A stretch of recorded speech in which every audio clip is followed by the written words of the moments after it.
Và đội tuyển Tây Ban Nha, đây sẽ là một trận đấu mà được người hâm mộ của nước chủ nhà đang vô cùng chờ đợi. Tuy nhiên nếu xét về lịch sử đối đầu thì giờ đây lợi thế đang nghiêng về đội tuyển Tây Ban Nha. Thế nhưng với lợi thế sân nhà thì đội tuyển Đức cũng đang vô cùng nỗ lực để có thể có được chiến thắng và giành quyền đi tiếp. Mantan ex-Jo PSSI bilang, Maarten Paes benar-benar bisa bela timnas Indonesia tanpa jalur cas.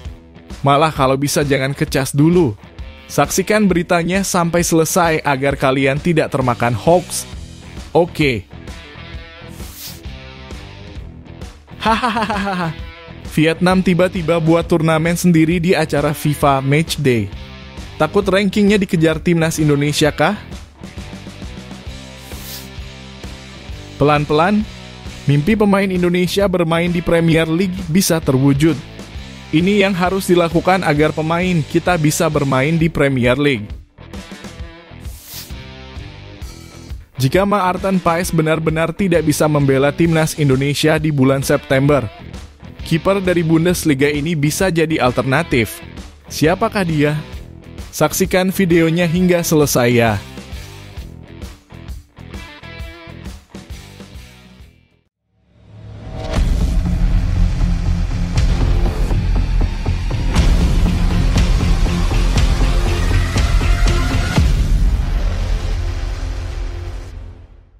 Mohon subscribe channel Timnasku Indonesia agar tidak ketinggalan informasi Timnas Indonesia. Minim kesibukan Vietnam bikin turnamen dadakan.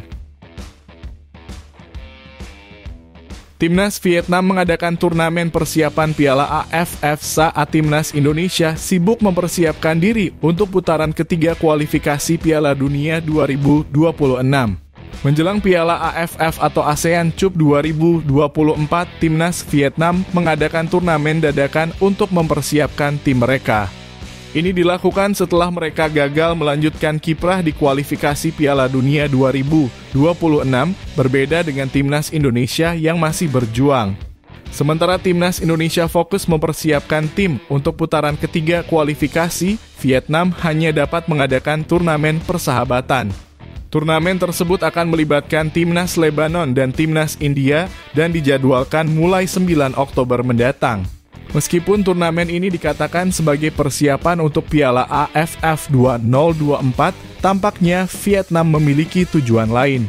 Dilansir dari superball.id yang mengutip dan tri.com, turnamen ini digelar pada 9 hingga 15 Oktober 2024 yang bertepatan dengan kalender FIFA Matchday.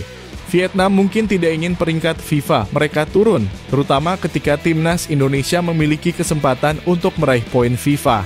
Menurut Dantri.com, jelang Piala AFF 2024, Vietnam menggelar turnamen persahabatan melawan dua tim luar Asia Tenggara, Lebanon, dan India. Turnamen ini berlangsung di Vietnam mulai 9 hingga 15 Oktober. Vietnam akan lebih dulu menghadapi India sebelum bertemu Lebanon. Itu masuk periode FIFA Matchday, sehingga penting untuk Vietnam fokus memenangi pertandingan guna mempertahankan ranking. Saat ini Vietnam berada di peringkat 116 FIFA, Lebanon di peringkat 117 FIFA, dan India di peringkat 124 FIFA. Hasil imbang saja sudah cukup bagi Vietnam untuk mempertahankan peringkat mereka. Target realistis bagi Vietnam adalah meraih gelar juara di Piala AFF atau ASEAN Cup 2024. Sebelumnya, Vietnam mengalami hasil buruk di Piala Asia 2023 dan ASEAN Cup U-Strip 16 2024 di Indonesia. Pecinta sepak bola Vietnam pun mulai geram, sehingga Piala AFF dinilai bisa menjadi obat kekecewaan mereka. Piala AFF atau ASEAN Cup 2024 akan digelar mulai 23 November hingga 21 Desember mendatang dengan sistem kandang tandang sejak fase grup.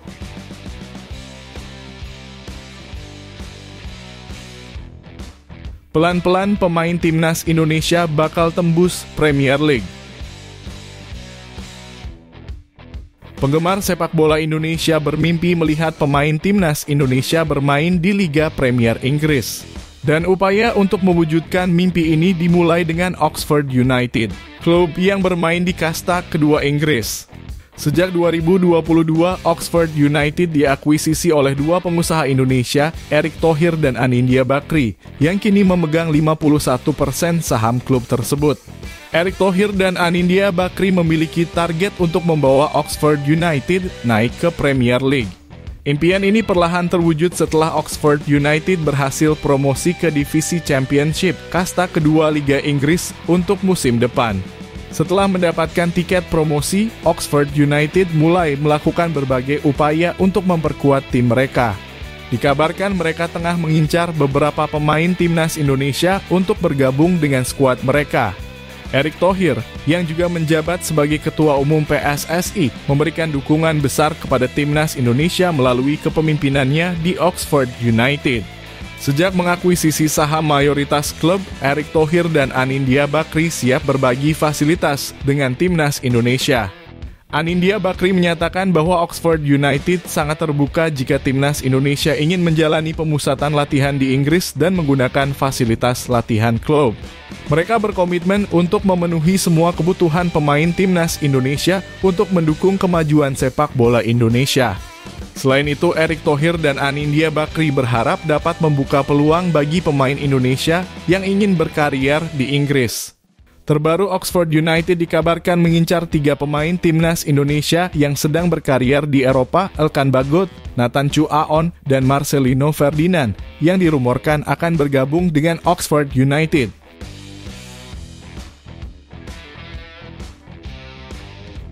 Shin Tae-yong bisa ambil kiper Bundesliga andai Maarten Paes batal bela timnas Indonesia di bulan September.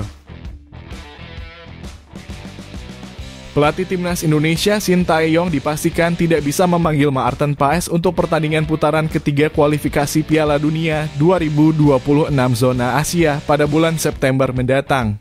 Timnas Indonesia berada di grup C bersama Jepang, Australia, Arab Saudi, Bahrain, dan Cina. Dalam menghadapi putaran ketiga nanti, timnas Indonesia membutuhkan tambahan tenaga untuk meraih hasil maksimal, terutama di posisi penjaga gawang. Meskipun Hernando Ari Sutaryadi, penjaga gawang utama saat ini, bermain sangat baik, menghadapi tim-tim seperti Jepang, Australia, dan Arab Saudi memerlukan penjaga gawang dengan kualitas tinggi. Maarten Paes awalnya diproyeksikan untuk mengisi posisi penjaga gawang, tetapi proses perpindahan asosiasi belum selesai meskipun Paes sudah berstatus WNI. Hal ini diungkapkan oleh pengamat sepak bola Roni Pangemanan yang dikenal sebagai Bung Ropan setelah bertanya langsung kepada Ketua Umum PSSI Erick Thohir. "Saya coba WhatsApp Pak Ketua Erick Thohir, dia menjawab dengan tegas belum," ujar Bung Ropan dalam channel YouTube-nya.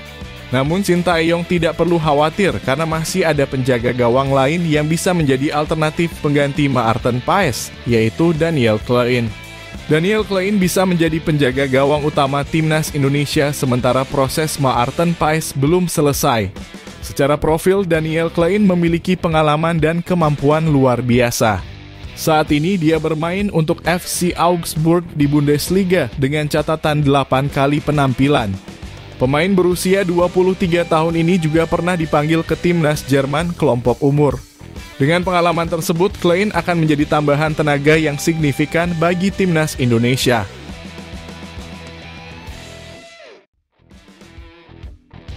Alternatif lain, mantan pengurus PSSI beberkan masalah Maarten Paes. Ex-pengurus PSSI Hassani Abdul Ghani mengungkapkan bahwa ada alternatif lain untuk menyelesaikan masalah Maarten Paes selain membawa kasus tersebut ke Court of Arbitration for Sport (CAS). Karena masalah Maarten Paes di CAS selalu tidak pasti dan mengambang, Hassani Abdul Ghani memberikan usulan lain yang mungkin bisa dicoba oleh PSSI. Sejak Juli hingga Oktober, nama Paes tidak muncul dalam daftar sidang CAS. Hassani menyebut kemungkinan besar Maarten Paes akan absen pada putaran ketiga kualifikasi Piala Dunia 2026 pada bulan September jika masalah ini tidak segera diselesaikan. Hassani mengusulkan agar PSSI mempertimbangkan jalur lain selain arbitrase CAS. "Saya pikir tidak perlu melawan regulasi FIFA. Yang perlu kita pertanyakan apakah Maarten Paes boleh masuk ke timnas Indonesia," kata Hassani di laman Hassanis Corner. Menurut Hassani, alternatif selain CAS adalah konsultasi dan komunikasi dengan tim legal dari FIFA untuk negosiasi penyelesaian kasus PAES. Masalah yang mengganjal proses naturalisasi PAES adalah aturan Statuta FIFA Pasal 9 Ayat 2. Statuta FIFA Pasal 9 Ayat 2 menyatakan bahwa pemain yang pernah tampil di timnas bisa ganti tim, tetapi dengan catatan pemain tersebut berusia di bawah 21 tahun. PAES berusia 22 tahun saat membela timnas Belanda U21 dan proses perpindahan federasi tertunda karena pandemi COVID-19. Akibat penundaan tersebut, PAES terhambat hingga usianya 22 tahun saat membela timnas Belanda U21. Ini menjadi poin utama dalam masalah PAES karena perpindahan federasinya terlambat akibat faktor eksternal seperti COVID-19. Kasusnya hanya terlambat beberapa bulan ketika membela timnas Belanda dalam kurung kelompok umur. Itu pun disebabkan oleh COVID-19. Tinggal kita nego, tutur Hassani. Hassani menyarankan agar PSSI tidak buru-buru membawa kasus PAES ke CAS. Sebaiknya PSSI mencoba alternatif lain seperti negosiasi dan konsultasi dengan tim legal FIFA. Pasti ada jalan keluar untuk maarten PAES. Jangan dulu ke CAS, tegas Hassani. Sebagai mantan pengurus PSSI, Hassani sudah menyampaikan sarannya kepada PSSI. Sekarang keputusan ada di tangan PSSI, apakah akan mengikuti saran Hassani atau tidak. Saya kasih saran, belajar dari kasus Jordi Amat. Saya ngomong ke orang yang ngurus itu. Setelah saya telusuri, ternyata sekarang tidak menggunakan jasa orang itu, ujar Hassani. Intinya, menurut Hassani, daripada membawa kasus ini ke CAS yang memakan waktu, alternatif lain seperti negosiasi, konsultasi, dan komunikasi lebih penting untuk dilakukan, terutama dalam mencari solusi untuk masalah maarten PAES.